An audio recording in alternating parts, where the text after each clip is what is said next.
I was still deployed overseas, serving my country in a dusty and dangerous place, when my neighbor sent me a video that shattered my heart into a million pieces. In the video, my parents, Lyra Soren and Mavrin Quaid, were standing on the porch of my home with moving boxes. They looked busy and focused, but my children weren't inside the house with them. Instead, my little girl and boy were sitting on the curb of the dusty street. My daughter was crying, her small shoulders shaking with every sob, while my son kept looking up at my parents, asking the same question over and over again. When is mommy coming back? I watched in horror as my mother turned to him, her face cold and hard. She said something I will never forget as long as I live. We're not babysitters. She chose the military, not us. I felt my entire body go cold, even in the desert heat. That night, I found out my children were placed with a total stranger without my consent. My own parents had abandoned my kids while I was out protecting the world, and I knew right then that I had to get back home. I managed to secure an early return, my mind racing with fear and anger during the long flights home. When I finally reached my house, the silence was the first thing that hit me. It was deafening. The front door was unlocked, so I walked inside, calling out for my children. No one was there. The house was empty, and the familiar toys that usually cluttered the floor were gone. There were no kids, no laughter, and absolutely no explanation for where they had been taken. I walked into the kitchen and saw a single note sitting on the counter. It was short and cruel, written in my father's sharp handwriting. "Handle your own life, Aurelia." I pulled out my phone to call him, my fingers trembling, but the call wouldn't even go through. My father had already blocked my number, cutting me off before I could even ask where my babies were. I stood in my empty kitchen, feeling like a ghost in my own life. Then a notification popped up on my phone from the school district. My son's school records were suddenly transferred to a different county without my approval or signature. The next morning, I drove straight to my children's school, hoping for some answers. I walked into the front office, still wearing my travel-worn uniform, but the staff looked at me like I was a total stranger. I asked to see my children, but the administrator shook her head slowly. She looked at her computer screen and then back at me with a pitying expression. "I'm sorry, Aurelia," she said softly, "but you have no custody rights active for these children." I felt like the floor had been pulled out from under me. The administrator explained that my parents had submitted emergency guardianship papers weeks ago. They told the school it was an emergency and that I was unable to care for them. They had done all of this without my knowledge while I was deployed and unable to defend myself. I demanded to see the papers, and when she handed them to me, I felt a new wave of terror. The guardianship papers had my signature on the bottom, perfectly clear and bold. But I had never seen these papers before in my life. I stared at the document in my hands, my eyes tracing the lines of my name over and over again. It looked like my signature, but it wasn't mine. I knew the way I looped my and the way I crossed my T, and this was just a little too clean. It was too perfect, like a machine had drawn it instead of a human hand in a hurry. My hand started shaking so hard the paper rattled. Because I knew exactly what this meant. Someone had deliberately forged my name to steal my children away from me. This wasn't a mistake or a misunderstanding. It was a crime. My own parents had signed away my rights and lied to the state to take control of my family. I felt a surge of adrenaline as I realized I couldn't handle this alone. I needed someone who understood the law and the military. I needed help before my parents disappeared with my kids forever. I looked at the bottom of the document one more time. The notary stamp on the forged paper traced back to a small clinic in my hometown. I contacted the JAG office immediately, and Major Aloenvire agreed to see me right away. She was a sharp woman who listened quietly as I told her everything, from the video on the porch to the forged papers at the school. She didn't try to soften the truth or give me false hope. Instead, she looked at the documents with a focused intensity that made me feel like I finally had an ally. "This is custodial fraud during active deployment," she said, her voice steady and firm. She explained that there are very strict laws to protect soldiers while they are away, and my parents had broken almost all of them. She didn't just take notes. She escalated the case to the highest level immediately. She told me we were going to file for sole custody and challenge the guardianship right now. As she was searching through the state database, she stopped and frowned at the screen. She found a second guardianship filing I had never seen before, filed in a completely different county. A few hours later, my mother finally called me back. I expected her to be guilty, or at least a little bit sorry, but her voice was defensive and sharp from the second I answered. "We were helping you, Aurelia," she snapped, as if I were the one who had done something wrong. "You were gone too long, and we couldn't just wait around." "Help me." She said those words while my children were living with strangers, and my rights were being erased. She told me that they did what was necessary for the stability of the family. It was clear that she didn't see me as a mother anymore. She saw me as a problem that needed to be managed. I tried to ask her where the children were, but she refused to give me an address.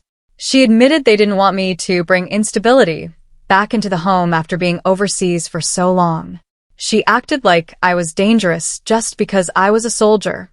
Before she hung up, she told me that the children were happy and that I should just stay away for a while. That night, my phone buzzed with a call from a number I didn't recognize. I answered it quickly, and I heard a tiny, familiar voice on the other end. It was my son, whispering so quietly I could barely hear him. "Mom, I miss you," he said, his voice cracking with a sob. I started to cry, telling him I was home and that I was coming to get him. I asked him where he was, but before he could answer, I heard a door slam in the background and a muffled voice shouting. The line went dead before he could say another word. I tried to call the number back a dozen times, but it went straight to a busy signal. Then it was disconnected entirely. I felt a sense of panic like I had never felt on any mission. My children were being kept from me, and they were scared. I called Major Vire and told her about the call. JAG started an emergency trace on the number, and they discovered that a restricted contact block had been placed on my children's phones. Major Vire called me the next morning with the results of the signature analysis. It was exactly what I suspected. The signature on the guardianship papers had been digitally replicated. Someone had taken a scanned version of my military ID and used a computer program to build a perfect copy of my name. It was a high-tech forgery that most people would never notice, but to a forensic expert, it was obvious. My parents had used my own identification against me while I was on the other side of the world. They had spent time planning this, figuring out how to bypass the legal system to take my kids. Major Vire told me that the digital trail was even more specific than that. The access log for the software used to create the forgery showed that it was done inside my parent house, on their home computer. They hadn't even tried to hide their tracks very well. They thought I would never come home to check, or that I wouldn't have the resources to fight them if I did. My father, Mavrin Quaid, finally agreed to speak to me, but only in a public place with his lawyer present. He was cold and calm, sitting across from me as if we were negotiating a business deal instead of talking about my children. "You left them no choice, Aurelia," he said, his voice flat and emotionless. He didn't look at me with love or even regret. He told me that I had chosen my deployment over my family, and because of that, they had to choose stability for the kids. He kept saying the children were better off, without the constant coming and going of a military parent. He spoke about my babies like they were property that he had rescued from a fire. I realized then that he truly believed he was the hero of the story. He was so convinced of his own rightness that he didn't care about the laws he had broken. But as we were leaving, Major Vire's team found a shocking piece of evidence. JAG discovered that Mavrin had filed the initial custody paperwork weeks before I even deployed. While Major Vire was digging into the legal side, she uncovered something else that made my blood boil. There was a joint child support account that had been opened in my name without my knowledge. My military pay had been partially diverted into this account for months. I looked at the records and saw that thousands of dollars had been moved in and out of the account while I was overseas. Every single withdrawal led back to my mother's personal bank account. They hadn't just taken my children. They were using my hard-earned military pay to fund their own lives. They were stealing from me and my kids at the same time. The betrayal felt like a physical weight on my chest. They had used my military credentials to open the account, likely using the same forged signatures they used for the guardianship. The more we looked, the more it became clear that this was a massive financial fraud. Every time I thought I found the bottom of their lies, another cliffhanger appeared. The account was opened using my private military credentials. I was sitting in the JAG office when my sister, Bravella Quaid, finally slipped up. She had been staying silent, but she sent me a long, angry text message defending our parents. "We didn't take them. We protected them," she wrote, clearly including herself in the plan. She started rambling about how I was unfit because of the stress of my job. She believed that they were the only ones who could provide a real home for the kids. She didn't realize that by sending that text, she was admitting that she knew about the plan all along. She was an accomplice to the custodial fraud. Major Vire smiled when she saw the message. "She just gave us a map of the conspiracy," she said. "We now had proof that it wasn't just my parents. It was the whole family working together to keep my children from me." We decided to subpoena Bravella's phone records to see how deep this went. Her phone contained dozens of messages coordinating the custody removal with my parents. As we prepared for court, Major Vire discovered that a secret emergency hearing had actually happened while I was deployed. I was shocked to find out that I was listed as represented in the court records. Someone had shown up at that hearing claiming to be my legal representative, but I had never authorized anyone. This person had stood before a judge and told them that I agreed to the guardianship because of the dangers of my mission. The judge, believing that I was being kept in the loop, had signed the temporary custody change orders without a second thought. My parents had hired a lawyer to pretend I was on board with the whole thing. It was a complete subversion of the justice system. Major Vire tracked down the attorney listed on the record, but he claimed he didn't even remember meeting me. He said he was hired by a family representative who handled all the paperwork. The web of lies was so thick, I could barely breathe. JAG moved the case to a federal level when they found out that someone had used illegal military access to justify the custody transfer. Someone had logged into the military personnel system and altered my deployment status to make it look like I was going to be gone for years instead of months. They used this fake information to convince the family court that my children needed a permanent new home immediately. This wasn't just a family fight anymore. This was a federal crime. Accessing a soldier's records and changing their status is a major offense that carries serious prison time. Major Vire traced the access back to a civilian device, but it was tied to an IP address that belonged to my mother. They had used a friend's old login or found a way to hack into the system. This was the moment I realized they weren't just being mean. They were being criminal. The access came from a civilian device tied directly to my mother's home network. I finally got a lead on where my children were being kept. I found out that they hadn't just been taken to my parents' house. They had been moved twice in the last 3 months. They were being bounced around between different homes and temporary guardians to keep me from finding them. Every time I got close to an address, they were moved again. It was like a game of hide-and-seek with my children's lives. There were no official records given to me about these moves, which was another violation of the law. I felt like a detective in a movie, trying to find my own family. Major Vire contacted one of the temporary guardians, a woman who lived 2 towns over. But the woman refused to speak to us and hung up the phone as soon as she heard my name. She was clearly told to stay silent. One of the guardians finally broke after JAG threatened her with a federal obstruction charge. The first guardian finally agreed to a meeting, and she was visibly shaking when I walked in. She wasn't a bad person. She was just lied to. "I was told you abandoned them permanently, Aurelia," she whispered, her eyes filling with tears. She said my parents told her I had signed a waiver saying I didn't want to be a mother anymore.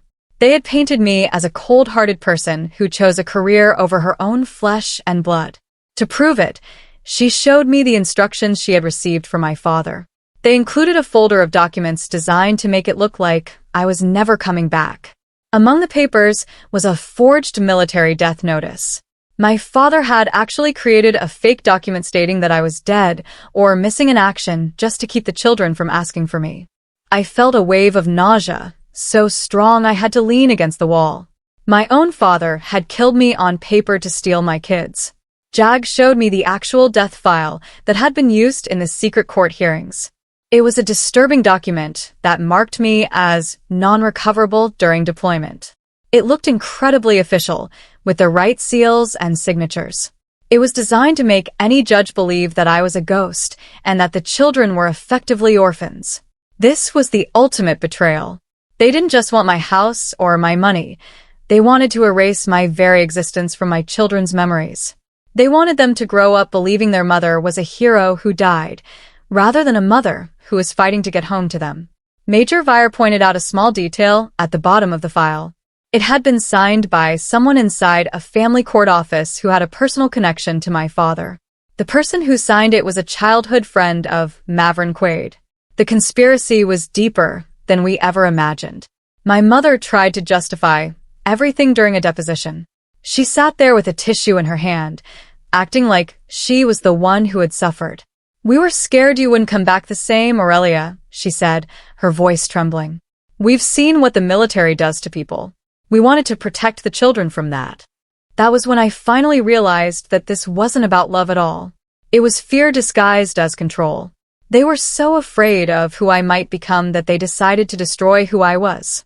They thought they knew better than the law, and better than me. But then she dropped a bombshell that made me want to scream. She admitted that she never told the children I was still alive, even when I was sending letters and trying to call. She let them believe their mother was gone forever because it was easier for them to move on. She admitted she never told the children I was alive. The most painful part of the entire journey was hearing my daughter's recorded therapy session. The court had ordered it as part of the custody investigation. I sat in a small room with Major Vire and listened to my little girl's voice. "My mom didn't want me," she said, her voice so small and sad it broke my heart. "She went away, and she didn't come back because she found a new family." I almost dropped the phone in shock. That belief hadn't come from her own mind. It had been planted there. My sister and parents had spent months telling her that I had found a better life overseas and that I didn't love them anymore. They had systematically destroyed my daughter's trust in me while I was out there thinking about her every single night. I felt a rage, so pure, it was almost calm. Jag managed to trace the narrative manipulation back to a series of emails sent by my sister to the therapist. The emergency custody hearing finally arrived, and the courtroom was packed. My parents arrived looking confident, dressed in their best clothes and acting like the pillars of the community. They truly believed they had already won because of the papers they had forged. But they didn't know that Major Vire had spent weeks building a massive evidence file. When we walked into the room, I could see the confusion on my father's face. He didn't expect the JAG office to show up with federal investigators. The judge was a serious man who didn't like being lied to. He looked at the guardianship papers and then at the evidence of the forgery. He looked at my parents, his expression hardening. "I have some very serious questions about these documents," the judge said. He requested immediate proof of my deployment communication logs to see if I had actually been out of contact. The judge's request for the logs made my parents look at each other in total panic. This was the moment the forgery finally collapsed. Major Vire presented the signature analysis and the digital footprint from my parents' computer.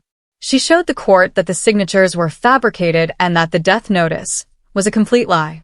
The courtroom shifted immediately. The air felt different, like the truth had finally broken through a thick wall. My parents stopped speaking to each other and just stared at their own lawyers. They realized that their perfect plan had 1,000 holes in it. My father, desperate to save himself, suddenly stood up and shouted. He claimed that I had agreed verbally to everything before I left and that the papers were just a formality. But he had no proof, and the judge wasn't buying it. The judge looked at him and said, "Mr. Quaid, a verbal agreement does not authorize a forged death notice." My father suddenly claimed I agreed verbally to everything. The most powerful testimony came when my son was called as a witness. He was so brave, sitting in that big chair and looking at the judge. He told the court what my parents had said to him every night. "They told me Mommy left because she didn't love us anymore," he said, his voice steady but sad. There was a complete silence in the room. Everyone, including the court reporters, looked horrified. My son explained how he tried to call me but was told that the phone was broken. He said he saw my mother throwing my letters in the trash. It was the final nail in the coffin for my parents' defense. They had not only stolen my children, they had tried to steal their hearts. Then my daughter was interviewed, and she added the final piece of the puzzle. She said she was told specifically not to answer my calls if the number looked like it was from overseas. Major Vire stood up and reconstructed the full timeline of the betrayal. She showed that the plan had started months before my deployment even began. They had been researching guardianship laws and looking for a notary long before I even packed my bags. This wasn't a reaction to me being gone. It was a cold-blooded preparation to take over my life. They had waited for the perfect moment when I would be the most vulnerable and used it to strike. The judge listened to every word, his face getting grimmer by the minute. He realized that this was a coordinated effort to dismantle a soldier's life for personal gain. He didn't wait for the lawyers to finish their closing arguments. He looked at my parents and told them that they had disgraced the family and the law. The judge ordered a temporary custody reversal pending a full federal review. My parents realized they couldn't undo what was coming. For the first time in this whole nightmare, my parents lost their control. My mother started crying, but they weren't tears of sadness. They were tears of fear. My father began to argue with the judge, his face turning a deep, angry red. He couldn't believe that he was actually losing. They had spent so long believing they were in charge that the reality of the court's power was a shock. They realized that they couldn't just lie their way out of this one. The courtroom was filled with the sound of my mother's sobbing and my father's angry whispers. It was a pathetic sight. Two people who had destroyed so much now realizing they were the ones who were going to be destroyed. Just as the bailiff was about to clear the room, a federal investigator entered the courtroom and walked straight to the judge's bench. The investigator handed the judge a new set of documents that made my father go completely silent. The judge didn't waste any more time. He ruled in my favor on every single point. Sole custody was restored to me immediately, and my parents were given a strict restraining order. They were restricted from any contact with me or the children for the duration of the investigation. When the judge said the words, I felt like I could finally breathe again. The weight that had been on my chest for months was lifted. My children were brought into the courtroom, and they ran straight into my arms. I held them so tight, I thought I might never let go. We were all shaking, crying with a mix of joy and relief. But as I looked at my parents being led out of a side door, I saw the federal investigator follow them. He asked to speak to them privately in a way that meant they weren't going home that night. This wasn't over for them. It was just the beginning of their legal nightmare. Months later, I have finally managed to rebuild our lives from the ashes. It hasn't been easy. My children are slowly healing, but they still have nightmares about being taken away. Trust returns in small, fragile pieces, one day at a time. My parents are still under a legal restriction, and they are facing multiple federal charges for fraud and identity theft.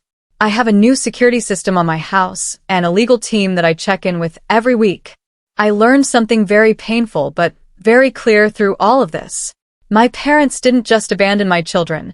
They tried to replace me in their lives. They tried to build a world where I didn't exist. I had to fight the entire system just to exist as their mother again. But I did it. I'm home. I'm alive, and my children know that I will always come back for them. We are a family again, and no one is ever going to take that away from us.